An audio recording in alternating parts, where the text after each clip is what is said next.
માટે દયા ગરીબી બંદગી એની લે હૃદયમાં લાવ, દાદુ કાંટા જીભકા મત કિસી કો લગાવ।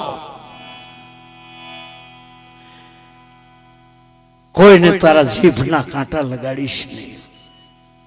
દયા ગરીબી, ગરીબ કોણ? જેનામાં અહમ નથી। સંતો એને ગરીબ કહે છે। પ્રાણી માત્ર ઉપર દયા, કારણ કે દયા એ ધર્મનું મૂળ છે। જેનામાં દયા નથી ત્યાં ધર્મ ટકતો નથી। દયા ધર્મ કા મૂળ હૈ, પાપ મૂળ અભિમાન।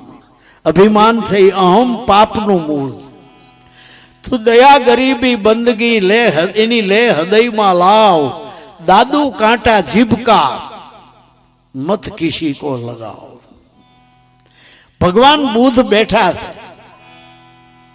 એક પંડિત આવ્યો, બે ફામ મંડ્યો ગાળું કાઢવા ભગવાન બુદ્ધ ને। કાલ સવારે પેદા થયો છો, તું વેદ ને ખોટા કહેશો, આમ કરે છે। મન પડે એટલી એને ગાળું અપશબ્દોથી ગાળું કાઢી ભગવાન બુદ્ધ ને। ભગવાન બુદ્ધ એની રેખાઓમાં કોઈ ફેર પડતો નથી। બોલી બોલી બોલી બોલીને થાક્યો કે બોલતો ખરો કાંઈક મૂંઢ, તારે કાંઈ કેવું છે? ભગવાન બુદ્ધ બોલ્યા કે કોઈ માણસ ટોપલો ભરીને કાંઈ વેચવા નીકળે અને કોઈ લેનારો ન મળે તો એના માલનું શું થાય? એટલું નથી સમજતો। કોઈ લેનારો મળે ન મળે તેનો માલ લઈને ઘર ભેગો થાય। ભગવાન બુદ્ધ કહે છે, તું જે આ ટોપલો ભરીને વેચવા નીકળ્યો છો એનો હું ગ્રાહક નથી।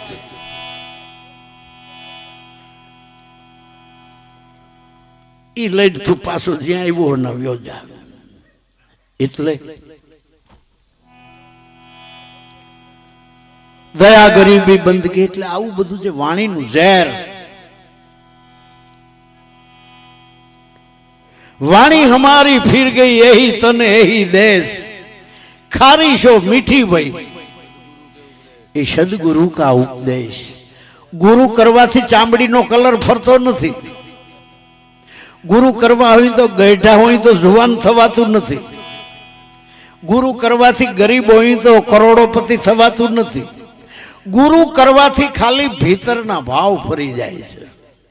सदगुरु मेरे गारूड़ी मुझ पर कीधी मेर, एवो मोरो पायो मर्मनो गुरु उतरी गया सर्वे ઝેર। वाणी माथी ઝેર वयु गयुं, दृष्टि माथी ઝેર वयु गयुं, विचारों माथी मन माथी ઝેર वयु गयुं। वातड़ी थे कामण गारी एटले कड़वा प्याला जे कोई पीवे मीठा समझे ઝેર। कोई पण आपड़ा वखाण करे एटले फूलावुं नहीं। तरत ज विचार, कागड़ा ने पूरी जड़ी, पूरी पूरी लईने डाल मत खावा बैठो। श्याल के गदनी छलांग ने पुगे नहीं, आवड़ो पाकू वालो उड़ी जाए एकदम आनु कर। पछी युगती लड़ावी श्याले।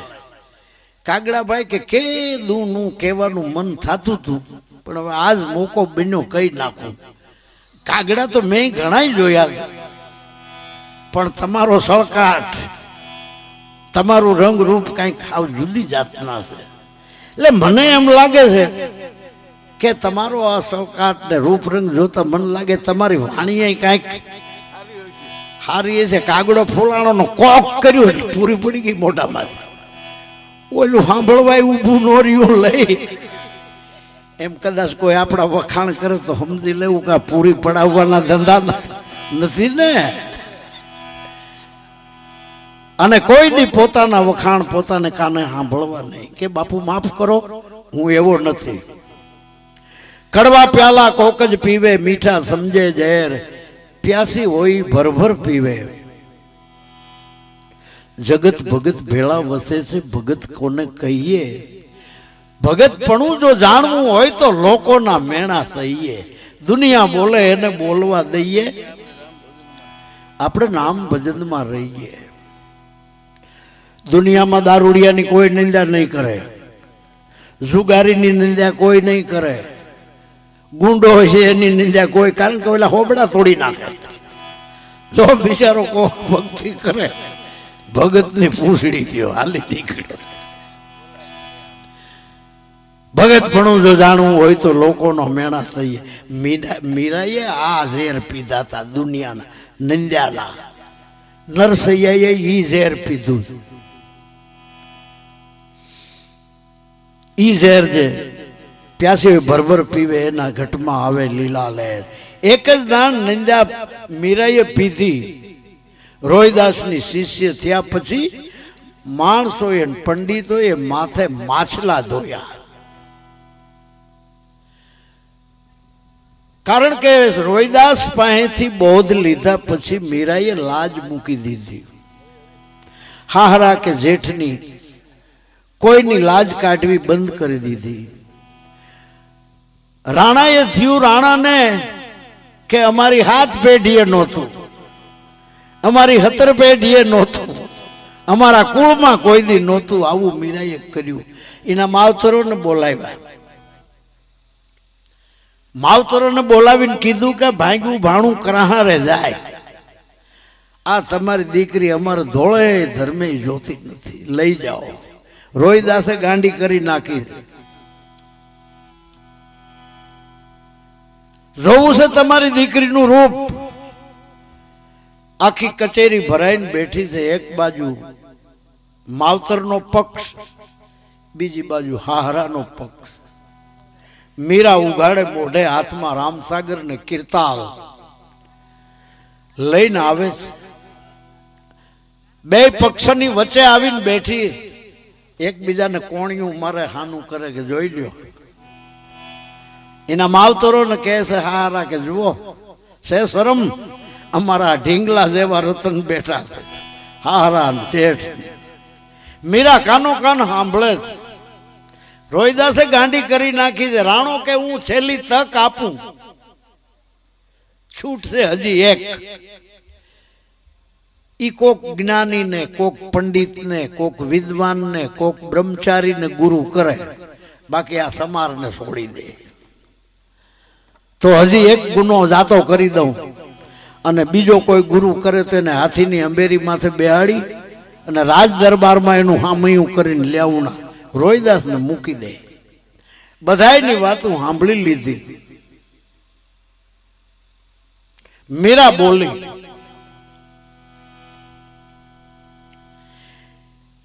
હે રાણાજી, હવે ગજેથી ઉતરીને હું ગધો કેમ પલાણું?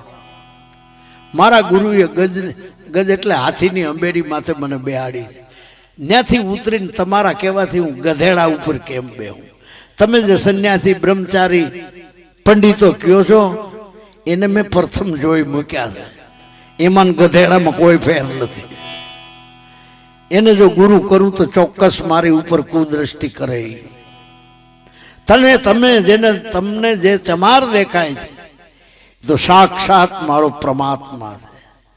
અને ઘટ ઘટમાં મને એને પરમાત્માના દર્શન કરાવ્યા, સાક્ષાત દર્શન કરાવ્યા છે પરમાત્માના. હવે કોઈના ઘટમાં મને હાહરો દેખાતો નથી, કોઈના ઘટમાં જેઠ દેખાતો નથી. લાજુ કેની કરીએ રાણાજી? અમે કેના મલાજા? હું કેની લાજ કાઢું? લાજ કાઢું તો મારો ગુરુ લાજે, એનો ઉપદેશ લાજે. અને તમે મને ગાંડી ગણો છો, હું તો મને ભીતરમાં ખુશી થાઉં છું. ઘેલા અમે ભલે થયા, મને ઘેલામાં ગુણ લાદ્યો. આવા શબ્દો સાંભળે છે. મીરાના માવતર બોલ્યા, હે મીરા બાઈ, તે લજવા મામાન મોસા, લજવા મેરુ સરીખા બંધવા. મીરાબાઈ પથરો જન્મ હોત જો અમે પેટ, તો ધોબી ધોત રૂડા ધોતિયા. તારા જેવી દીકરી જણી, એના કરતા જો પાણો ઝીણ્યો હોત તો કોકને ધોત લુગડા ધોવા કાયમ આવત, કોકની ઓટલીમાં ઇમારતમાં કામ આવત. નકામી તારી માં ભાઈ રે મુઈ. મીરાબાઈ પથરો જન્મો હોત જો અમે પેટ, તો ધોબી ધોત રૂડા ધોતિયા. તને દુનિયામાં કોઈ ગુરુ ન જડ્યો? એ મીરાબાઈ, આ રોહિદાસ તો ઢેઢું માયલો ઢેઢ, કાપે આવળ ને રંગે ચામડા. તે એને ગુરુ કર્યો. અમારું દુનિયામાં હોબડામાંથી નાક કાપી નાખ્યું, ઊંચું માથું કરીને અમે ક્યાંય હાલવા જેવા રહ્યા નથી. છેલ્લું ભજન રોહિદાસ ઓલા રાણાએ તો રજા દઈ દીધી, માવતરે કીધું કે તું અમારી દીકરી ને અમે તારા મા બાપ નહીં, અમારા ઓશરીના પગથિયા ચડતી નહીં. બે નું શબ્દ સાંભળીને પગથિયા ન્યા જ ઉતરી જાય છે. આંગણામાં ઉભીને છેલ્લું ભજન ગાય છે. કર્મને સંજોગે રાણા મારું કોઈ નહીં, હારા કે માવતરમાં મારું કોઈ છે નહીં. રોહિદાસ પાસે જાય છે છેલ્લે કે બાપુ આભે શીખું લાગ્યું છે. હા રેવે તો છોડી દીધી, પણ મને માવતરો એ છોડી દીધી છે. તમારા સિવાય મારો કોઈ આધાર નથી, હવે તમારા ભેગી રહું.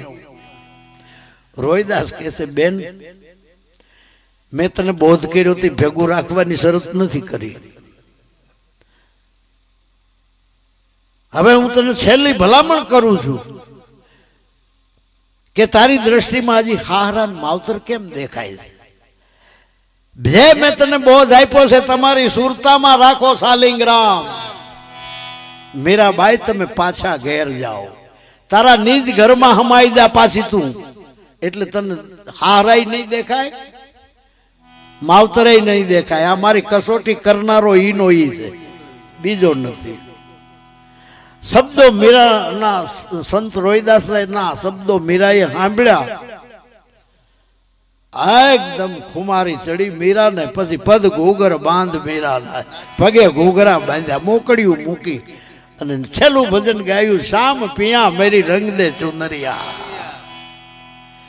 કારણ કે બિન રંગે મેં ઘેર નહીં જાઉં, પૂરો રંગ ચડ્યા વિના નિજ સ્વરૂપમાં જવાશે નહીં. કારણ કે તમામ આવરણ છૂટે તો જ નિજ રૂપમાં ટકી શકાય.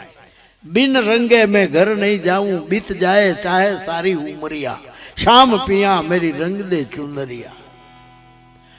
લાલ રંગાવે કોઈ હરી રંગાવે, મારે એવી નથી રંગાવવી. અપને રંગ જૈસી રંગ દે ચુનરિયા. શામ પે તારો ઓરિજિનલ રંગ હોય ઈ ચડાવી દે, અને એવો રંગ ચડાવી દે, એસી રંગ દે કે રંગ નહીં જાવે. ધોબિયા ધુએ ભલે ચાહે સારી ઉમરિયા. સંતો ધોબી કેને કહે છે? નિંદા કરવા વાળા. જિંદગી ભર કે મારી નિંદા થાય તો મારો રંગ ખીલે, ઝાંખો ન પડે એવો રંગ ચડાવી દે. બાઈ મીરા કહે રોહિદાસ ચરણે, બસ હવે એક હરિચરણ में लगी है नजरिया. शाम पिया मेरी रंग दे चुनरिया.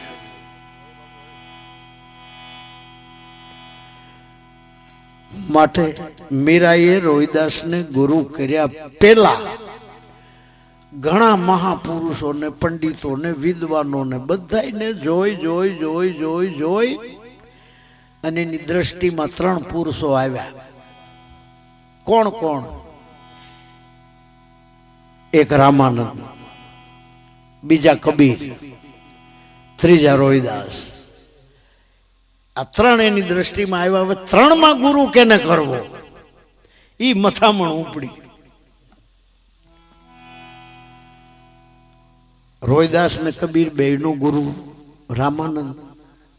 રામાનંદ ને ગુરુ કરું. રામાનંદ ઉપર દ્રષ્ટિ ગઈ તો રામાનંદ કર્મકાંડી હતો,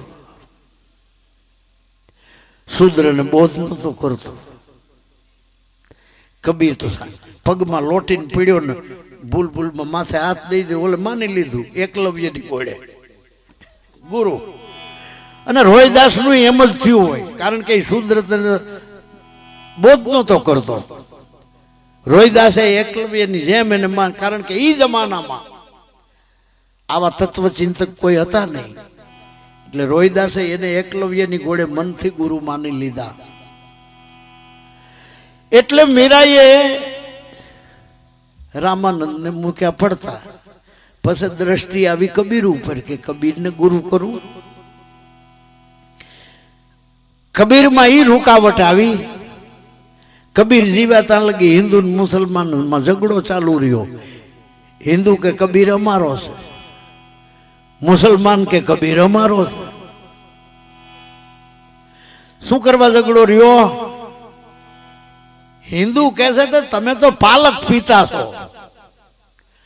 બાકી દીકરો અમારી બ્રાહ્મણ હતી અને બચપણમાં રંડાણી હતી, એનાથી આવું ખોટું કામ થઈ ગયું અને આ દીકરાનો જન્મ થયો ગાભામાં વેટીને તળાવને કાંઠે મૂકી આવ્યા. નિમા અને નૂરુ જાતના ઝુલાયા મુસલમાન, પેટે વાંજ્યા, દીકરો દીકરી કાંઈ નહીં. બે જણા ત્યાંથી નીકળ્યા પછી કદાચ કાપડ વણીને દેવા જતા હોય કે પછી દઈને પાછા વળ્યા હોય. બાળકને રડવાનો અવાજ સાંભળ્યો. નિમાએ સાંભળ્યું કે કોઈક છોકરું રડે છે.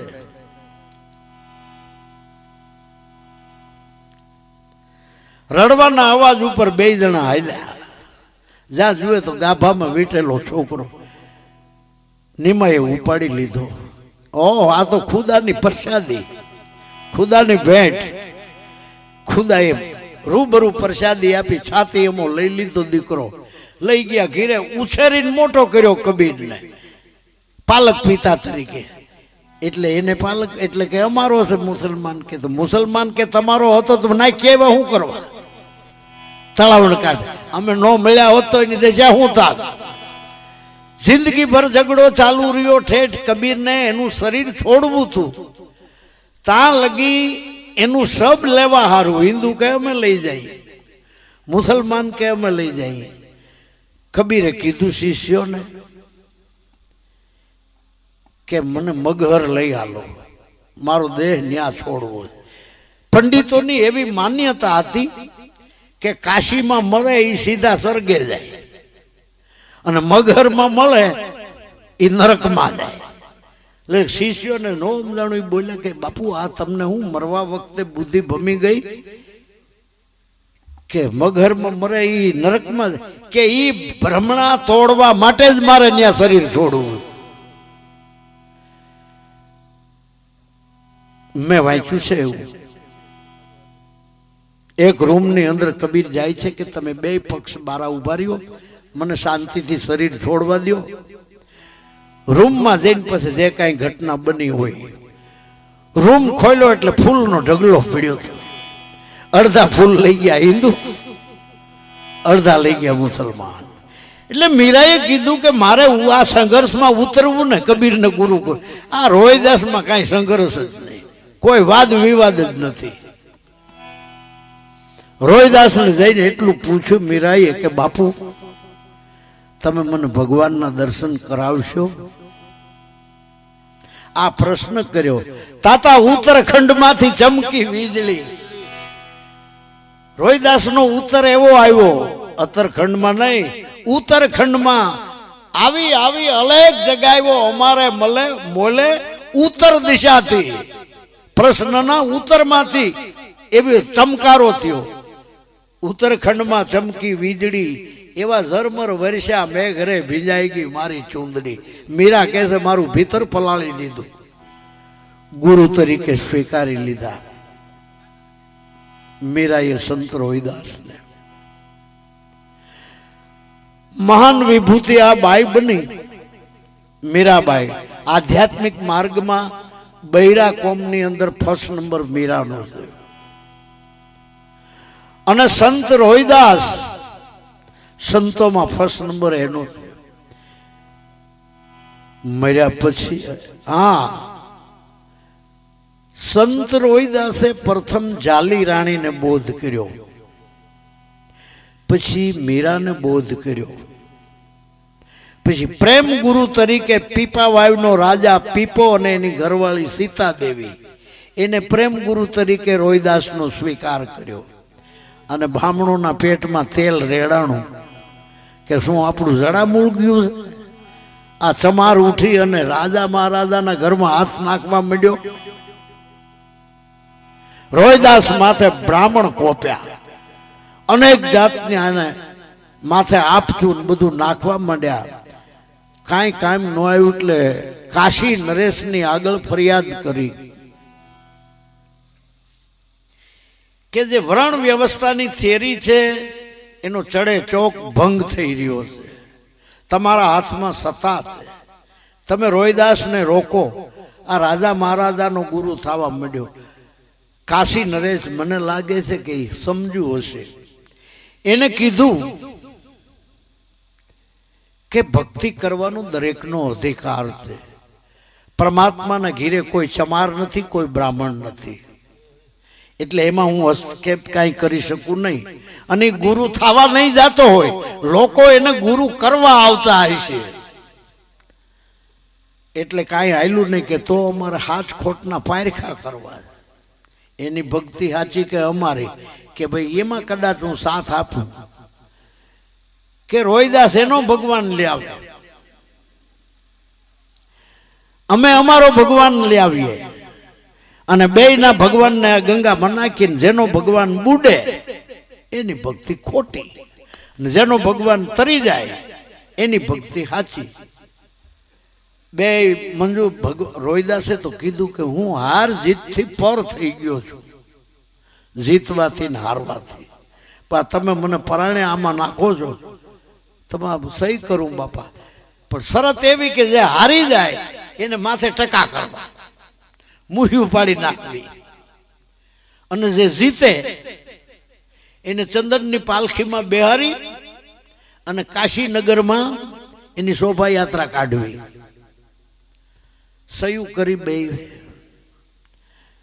પંડિતો એનો બાપુ 4.5 કિલાનો શાલિગ્રામની મૂર્તિ પિત્તળની લાવ્યા. ગંગાને કિનારે મંત્રો ભણી ભણી અને પ્રાણ પ્રતિષ્ઠા મીડિયા કરવા.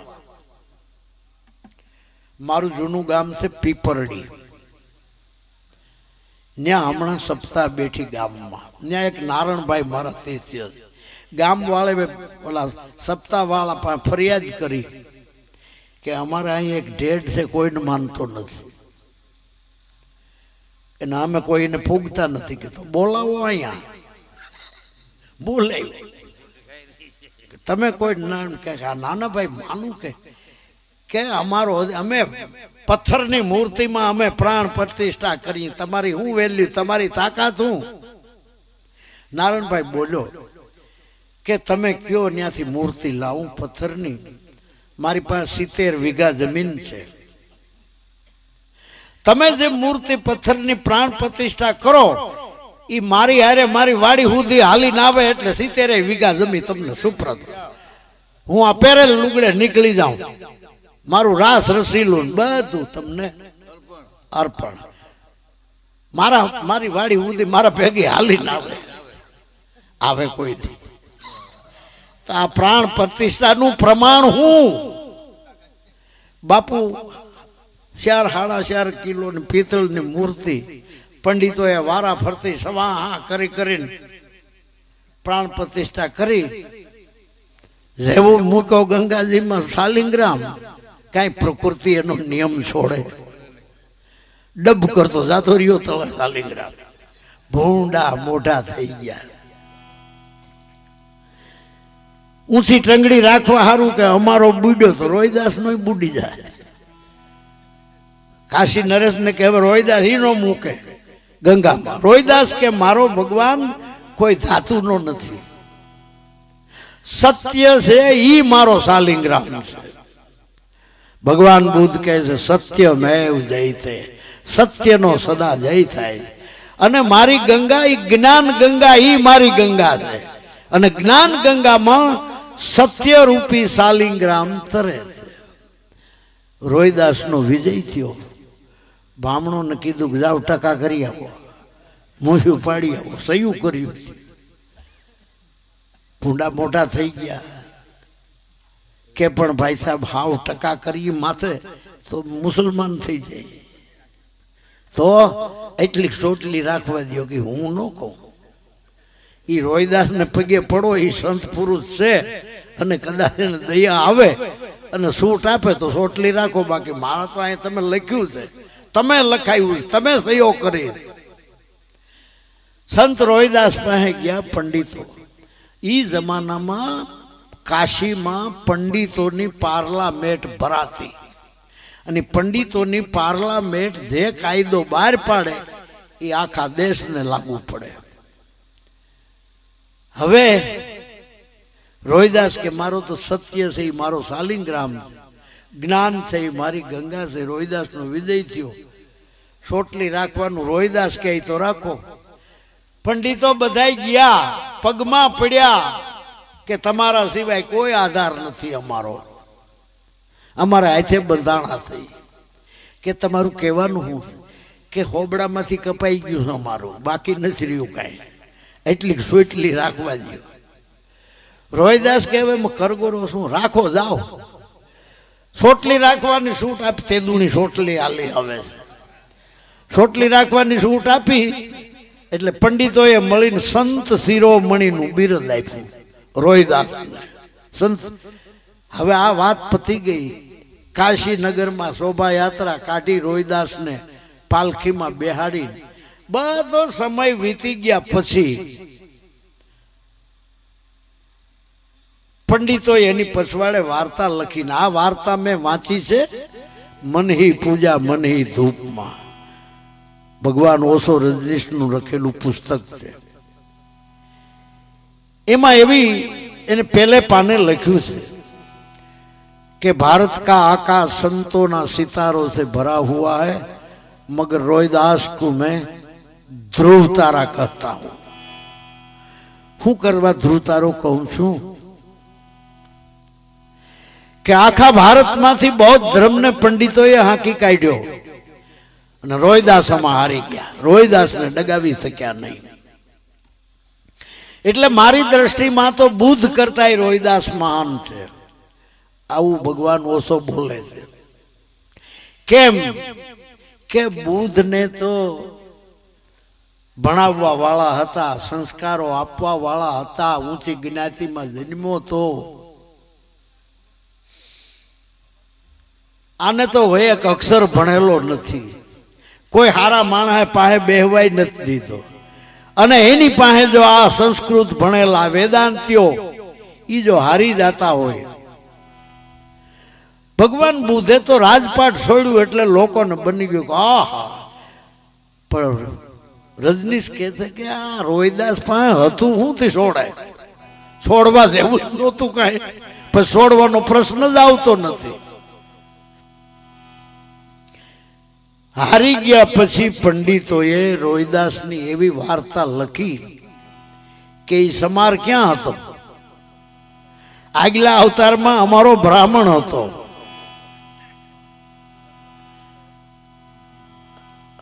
સમારને ન્યા તો રામાનંદના હરાપને લઈને જન્મ થયો. કેવી વાર્તા લખી કે એક વાણિયો હતો, વાણિયાના ગ્રાહક બધા ચમાર હતા. રામાનંદનો શિષ્ય ત્યાંથી સીધું માગી આવ્યો. ઈ સીધાની રસોઈ કરી. રામાનંદે તૈયાર ઠાકરની મૂર્તિ આગળ થાળી ધરી. ઠાકરની મૂર્તિ મોઢું ફેરવી ગઈ કે આ રસોઈ હું નહીં સ્વીકારું, આ રસોઈ ભ્રષ્ટ છે. રામાનંદ કે કેમ બાપુ? કે આ તારો સેવક જ્યાંથી આ સીધું લાવ્યો છે એના બધા ગ્રાહક સમાર છે, આ ભ્રષ્ટ. અને પીતો ગયો રામાનંદનો, બોલાવ્યો નથી. એટલે આ ક્યાંથી લાવ્યો? કે વાણિયાને આ જોતો નથી ભગવાન મોઢું ફેરવી ગયા. જા સાલા તારો સમારને ન્યા જન્મ થાય. રજનીશ લખે છે કે પેલું ખોટ તો ઈ કે પથ્થરની મૂર્તિ કોઈ દી મોઢું ફેરવે નહીં અને કોઈ દી બોલે નહીં કે આ રસોઈ હું નહીં સ્વીકારું. બીજું ખોટ ઈ કે રામાનંદ મૂર્તિ પૂજામાં માનતો નહોતો. એટલે કે હરાપને લઈને ચમારને ત્યાં જન્મ થયો ને. રોહિદાસના ગામનું નામ મંડુર, કાશીની નજીક. એના બાપનું નામ રઘુરામ, એની માનું નામ કરીમાબાઈ, એની ઘરવાળીનું નામ લુણાબે. કરીમાબાઈ ને જન્મ થયો રોહિદાસ. આ વાર્તા છે પંડિતોની. જન્મ થયો પણ બાઈ ને ધાવે નહીં. ધણી ધણિયાણી મૂંઝાણા. અરે ભગવાન, દેવ જેવો દીકરો, ગુલાબના ફૂલ જેવો ધાવતો નથી, હવે શું કરવું? કે હાલો જાય ગુરુ રામાનંદ પાસે. રામાનંદ પાસે આવ્યા કે બાપુ આ દીકરો દેવ જેવો પણ ધાવતો નથી. રામાનંદ તો જાણતા જ હતા. હા હા એનો ધાવે આ લેવો વરો હાડીનો સેવડો ઉગાડ્યો બાઈએ ને આને હવે ધાવી લે પાછો જન્મ લેવો પડશે સમારને. તારતા સો ધાવવા માંડ્યો. કારણ કે હું કરવા નહોતો ધાવતો કે જો ધાવણ ધાવું તો હું સમારનું ધાવણ ધાવું તો સમાર થઈ જાઉં એટલે નહોતો ધાવતો. રજનીશ લખે છે બીજું ખોટી એટલા બાળકને ભાષાનું જ્ઞાન હોય નહીં.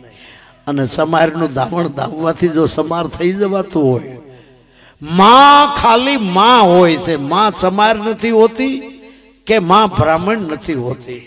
માં ખાલી માં હોય છે. અને સમારનું ધાવણ ધાવવાથી સમાર થઈ જવાતું હોય તો આપણે ભેંસનું દૂધ પીએ આપણે ભેંસ થઈ જવાનું, આપણે ગાનું દૂધ પીએ તો ગા થઈ જાય, બકરીનું દૂધ પીએ બકરી થઈ જવા જોઈએ.